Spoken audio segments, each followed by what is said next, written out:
Vous nous racontez une histoire ce matin qui peut faire sourire, mais qui soulève des questions très sérieuses. Léa, des touristes se sont fait piéger par une IA qui a carrément inventé une destination de voyage. Et oui, l'histoire est assez dingue. Alors, ça se passe en Malaisie.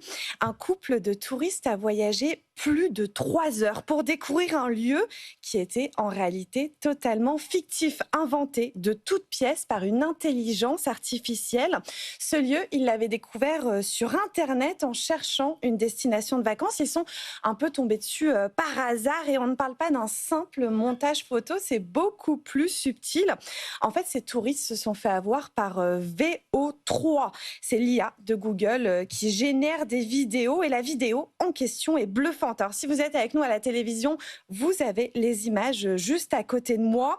On y voit une journaliste d'un média local qui réalise un reportage sur une ville qui, à première vue, semble idéale pour des vacances, activités, restaurants, téléphériques qui offrent une vue incroyable et même un zoo.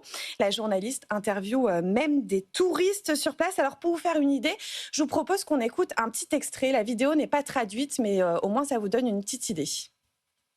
Suasana meriah, jom kita temu bual pengunjung. Kita bersama pengunjung dari Thailand yang datang secara berkumpulan. Excited nak naik cable car? Ya, sangat seronok. First time di Malaysia, tempat ini cantik, udara pun nyaman.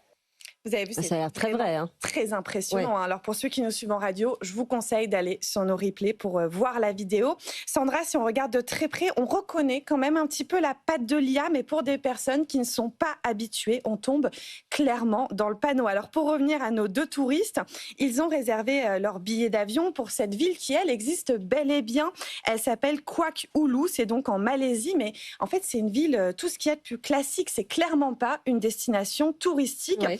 Et c'est seulement une fois arrivés à l'hôtel que les deux touristes ont compris la supercherie en montrant la vidéo à la réceptionniste.